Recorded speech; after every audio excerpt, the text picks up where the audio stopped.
Hey everyone, I'm Tim Wills and welcome back to the channel. Grab, the Southeast Asian super app, as they're calling themselves, is set to go public in mid-July, making it the largest such deal in history and double the size of Alibaba's IPO. This deal values Grab at $40 billion, which is a huge valuation, especially considering they're only just going public now, and it makes the company comparable in size to the likes of eBay, Marriott Hotels and Chipotle. What makes this valuation even crazier is the fact that in 2019, just 2 years ago, it was valued at $15 billion.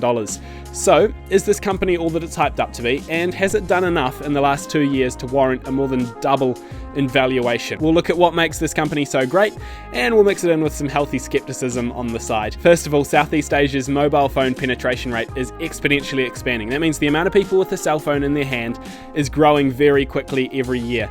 It was lagging behind the Western world for quite some time, but it's very quickly catching up. One estimate puts the smartphone penetration rate, which is measured by how many households have access to at least one smartphone, at 68%, and on top of that, over half of Southeast Asia's population is under the age of 30. Both of those metrics are very good for a company that exists solely on your smartphone. So Grab operates three main business models, and they also have lots of offshoots of other business models that they have, but three of them they control intimately, and they are ride-hailing. They call it mobility, but it's just the same as Uber or Lyft.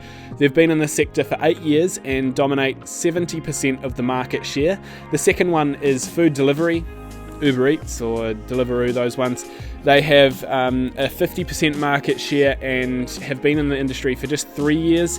And then the last one is fintech or financial services, and this is probably the most promising in terms of growth opportunities. They're already the leader in the field, and at the moment only about 27% of the population in Southeast Asia have a bank account, let alone even a credit card or other financial services. So huge opportunity for growth in this sector, considering that makes it 73% of the population doesn't have a bank account. So a lot of opportunity to grow there. One thing to point out here, and something they probably need to tread carefully on, is not becoming too much of a monopoly. It's all good and well dominating three separate industries, and shareholders love that, and it's great for the business, but antitrust regulators don't really like that. We've all seen the pressure that Google and Amazon have had on them, so it's something they need to sort of steer clear of as they continue to grow and expand. I think Grab's biggest opportunity comes from the fact that the region, Southeast Asia, is quite underdeveloped, and it's probably about to enter a big boom period as well. If we look at pre-COVID data, the region was growing at an average real GDP rate of 5% per annum, which is double what America was growing at. All that GDP growth will lead to better infrastructure and higher levels of disposable income, which is great for all business in the region, but especially Grab. Grab will be there as a dominant market force to capture all those new consumers as they come online. If you compare Southeast Asia's growth and America's growth, it's very hard for, say, Uber to grow at a high rate when America is only growing at 2%, but then you go to Southeast Asia and the economy is growing at 5%, it's much easier to grow at a higher level as the company. So Grab has an opportunity to piggyback on the back of Southeast Asia's growth as an economy and really grow their business alongside the region. The app itself is quite incredible, it really is, but I will preface this by saying I don't think we should fangirl over it too much. It could be copied reasonably easy. And I mean that in a relative term. A teenager in their mum's bedroom wouldn't be able to recreate this app, but an agile startup with lots of funding could potentially recreate it. But as Grab becomes a bigger force and gets more funding, and this will help the SPAC, it'll be just almost become impossible to copy them. We can look at Amazon as a good example of this. Back in the early days when Amazon was just an online book retailer, it would have been relatively easy to copy what they do and potentially overtake them in terms of market share. But now it would be nearly impossible to recreate Amazon. The business model is just so complex and there's so much infrastructure behind them. You'd be pushing shit uphill even with a heck of a lot of funding.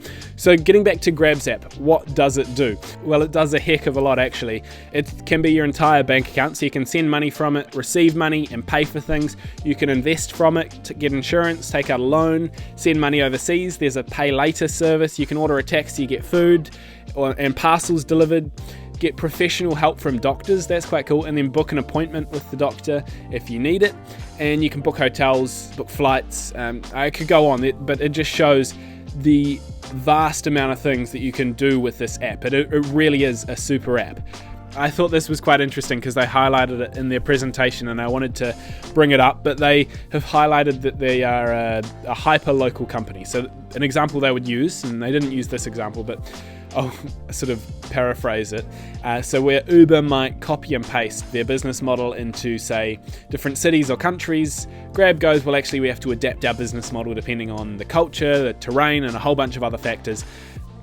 But I sort of think it's a load of crap, because as a $40 billion company, there's no way you can be truly hyper-local. Sure, you can have it in your business model to be hyper-local and you can have a sort of focus on it, but you'll never be truly hyper-local when your company is worth $40 billion. So they can have a focus on it, but in reality, it's a load of crap.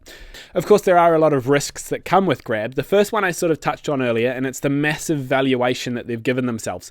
$40 billion for a company that is only 9 years old and only just going public now is insane. We've never seen a company go public with a valuation that high before, and it does make you think, is it actually worth it? And then you pair it with their insane growth and valuation over the last year, and it makes you wonder, have they overcooked this one? Let's not forget, in 2019, the company was valued at $15 billion. At the time, their gross revenue was $12.5 billion. Now, they've increased their gross revenue from $12.5 to $16.7 billion. So their revenues have increased by 33%, but in the same time, their valuation has increased by 166% to $40 billion, or just under. So they're obviously putting a really high premium on their growth opportunities, because it's certainly not coming from their earnings. So then, if they put so much weight on their future earnings and their future growth potential, what do they look like? They expect to make their first profit in the year 2023, which could be true, but I think the fintech sector of their business will have to do most of the heavy lifting. If we look at every other food delivery and ride haul business, they just aren't profitable. Lyft, Uber, Grubhub, they aren't profitable, and they aren't even close. Most of them operate a business model where they lose money on every single transaction or every single food delivery, and I would imagine Grab is the same, which begs the question, how are they going to become profitable, and will they run out of capital before they become profitable? Because that's important. They can't burn money forever. The answer to that is probably not. They probably won't run out of money. I mean, there's enough investors around that they'll always be able to get more capital and more funding. But if you're wanting to invest in Grab, I think you should accept the fact that the ride haul and food delivery parts of their business are not going to be profitable for a very long time, if ever. Maybe that part of the business is just there to build brand recognition, and it's probably a really cost-effective way to do so, but I just can't see them becoming profitable anytime soon. If you compare it to Uber and Lyft and all those ones, they're not making a profit. I don't see how Grab could.